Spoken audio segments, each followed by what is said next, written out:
Greetings fellow figure fans and welcome back for another review. Now yet again we have something from the kaiju world for you, so without further ado let's roll that intro and get going.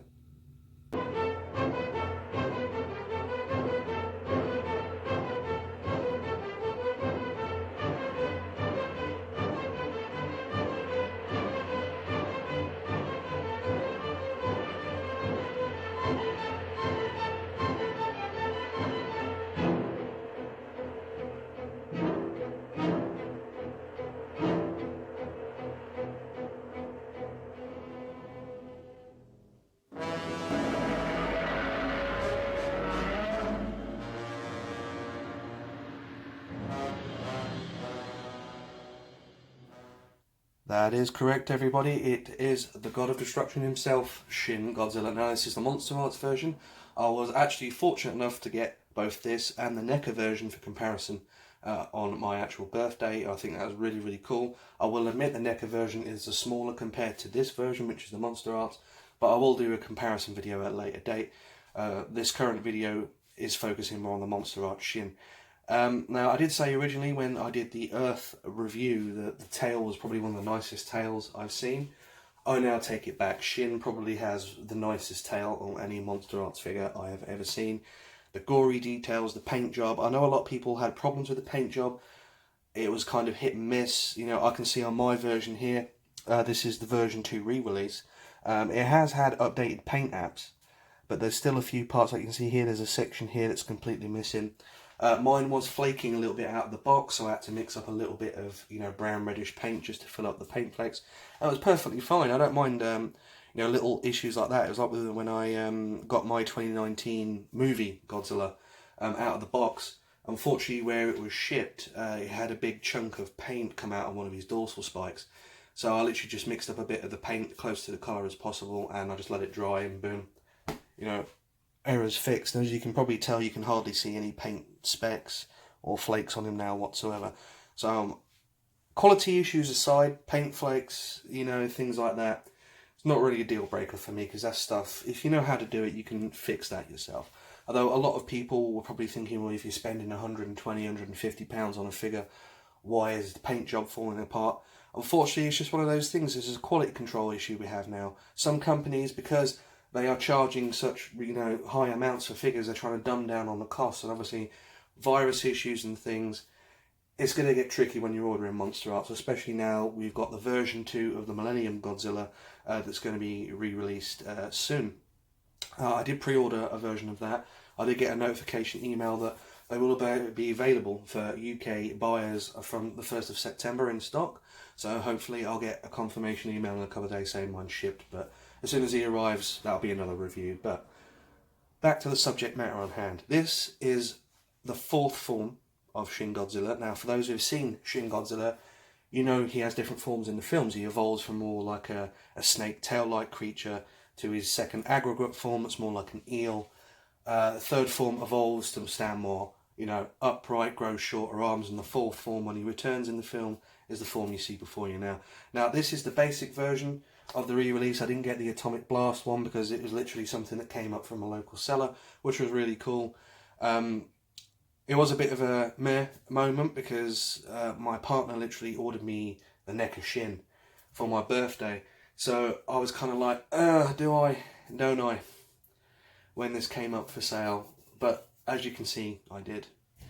But I will do a follow-up video in the future to compare both this version with the NECA version. But don't forget, with the NECA licenses right now, NECA do not have any Godzilla licenses moving forward from the rest of this year. So if you are looking into collecting NECA Godzilla figures, you will have to be quick before the prices really do rise through the roof. Anyway, back to the monsterarts version of Shin. Now, this is a very faithful representation, I will admit, because in the movie they used a CGI model for Shin, so obviously when they're developing their figures for the company, they can have a really, really good close look. And the details on this guy, apart from, like I said, the odd little bits of paint job here and there, which aren't really an issue, the detail on him is actually quite spectacular. It's a very faithful representation of what the 4th form of Shin looked like in the film. I'd love to, customise him maybe a bit more, maybe add some more red flakes to him, maybe smarten up the skin. But if you're looking for something just out of the box that you know, is a good representation, I will say version 2 of the Shin Godzilla figure is highly recommended. Now, as you know me, when it comes to Godzilla, I love Godzilla, so I'll always give you a more faithful and truth, you know, representation over, say, compared to its figures and things that I review that I don't really know too much about. You know, I can say, oh, you know, it's a good likeness of Optimus, but because I don't know what that Optimus really looks like, I can't really, you know. I mean, when it comes to Godzilla, what can I say? It's just wow. This version, absolutely insane, especially with his tail. It is probably the biggest tail I've seen on a figure, even compared to Earth. This guy just outshines him. I will admit he is a very, very big boy. Anyway, down to articulation. Standard Monster Arts fare. I will admit they've done a probably better job, but obviously because this version of Godzilla has, you know, his appendages are a bit different. He's got more bulkier, stoutier legs. He's got more smaller arms. So when it comes to the joints and things, they've had to really adapt, you know, the placements. For instance, it's not got a ball joint up on the shoulders where you would say some Godzilla figures would normally have them.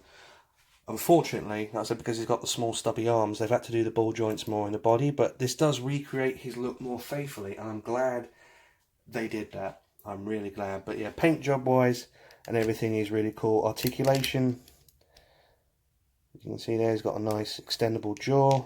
You can really open that jaw up. Although if you open it up too far, you can see obviously he's got no tongue and everything. I normally have mine open just a little bit, just to simulate, you know, more of a roar. And you can have it, you know, his head going really, really far down. He's got some nice swivel on here, but don't forget, like I've said in the past, when it comes to, you know, torso swivel, do be careful with your Godzilla figures because you don't want to break spines or anything else, and be very careful with this version because these spines are actually quite pointy. I've not seen spines like them. Now, standard fare again, we've got some nice, very nice joints on the feet. Now, obviously, this is more of the reptilian design Shin had in the film, so he's got, you know, the reversed hooked feet. But you can get some really nice motion and range, and the feet do rotate and that. Although the true piece of this is the tail, which I will show you in a moment, only because of the mere fact we're going to have to go on a little flight mission. So I can show you the details on the tail. Okay, now as you can see here, they've done some very marvellous work on the tail all the way through, including to the, you know, second head that is actually sprouting on the tail. Now, I know there was a lot of uproar in the film in regards to whether it was actually a second head or not, but my headcanon for it is, you know, there is a beam and such fired from it. Even the, you know, artwork in the book and things show that there is actually a second head in it. So for my headcanon, you know, for the Shin Godzilla figure itself, there is a second head in that tail. I know a lot of people will probably disagree with me, but that's just my personal headcanon. We'll just go over the paint job as well while we're here. So there's a few areas where there's a few things that are missed, but with the paint job they have replicated, you know, the whole, you know, scarring, you know, nuclear burn victim paint job, and I just think it's an incredible thing to look at personally. I said there's a few areas where some of the red and stuff has kind of leaked over, but, you know, if you're a customizer, you can probably tweak it. I may consider it down the line, but, you know, it's not really something I would personally do off the bat. Like I said, it had paint issues, but I just fixed those. I'm trying to get it to zoom in on the face, unfortunately doesn't want to play ball because they've included those very, you know the eyes that version of Shin Godzilla. There you go, the little beady eyes that kind of, you know, have the overfolds, the silver overfolds to protect him when he's flying the beam. They've included those eyes on the sculpt, and I think personally it is a very cool look. It's probably one of the meanest, baddest looking versions of a Godzilla figure apart from Earth, I think, that is around and that you can get. If I can get hold of an Awakening version, as it's called, which is the Atomic Breath version, I'll do a comparison, but you're currently looking at £200 plus for those at the moment, and I'm currently saving up for a third-party Superman, so it's probably going to be a while before I get hold of one of those. But as you can tell from the paint job, they've done a marvellous work. Marvellous, marvellous work. I can't praise them enough on the paint job. So my personal final thoughts on this figure: if you're going to purchase this guy, it currently retails, I believe, for about £120 to £150, not including import prices. Unfortunately, due to his availability, he's no longer available in the UK. I've got no idea what his availability is in America, because when it comes to American import prices, they can be overly inflated. For instance, I was looking at a Godzilla figure the other day on eBay. It was, oh, what was it? I think it was the NECA Biollante version I was looking at. And it was like $30, but then it was like another $25 postage. And this isn't the first time I've seen this when it comes to things like, for instance, Hot Toys figures. They can be relatively cheap, sold pre-owned. For instance, someone was selling a Terminator figure for, I believe it was only $150, which in UK currency is actually quite cheap.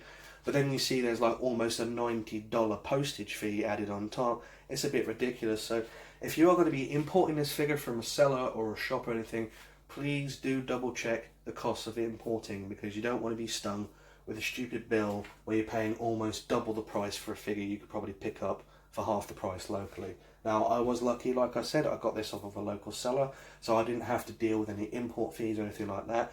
But at the moment, because of the availability, like I said, if you're living in the UK, he's going to be hard to get hold of unless an actual comic book shop or a specialist figure list shop has this guy on his shelf. When it comes to the actual figure itself, I don't have a problem with it. Apart from a few of the paint flakes it received when I got him out of the box and started, manipulating and moving him around, I fixed that with a brush. It's a very good, accurate representation of the figure itself, and I think it's stunning to look at on the shelf. I've got this guy displayed on my cabinet next to the NECA version. I will admit, the NECA version comes to about here height-wise, and the tail also comes up very shorter as well. But if you put two of them together, it almost looks like you've got Shin Godzilla and then Shin Godzilla Jr. which could almost be their, universe's version of Godzilla and Godzilla Jr. So personally, I think it's very hilarious, and it's also very, it gives the shelf that oomph to look at. It's a very, very good figure. Next to Earth, like I said, in the past, I thought Earth had the best tail. I was wrong. The Shin Godzilla figure from monsterarts has the best tail. Anyway, hopefully you've enjoyed the review rant aside. Now, from my family to yours, much love. We'll catch you later.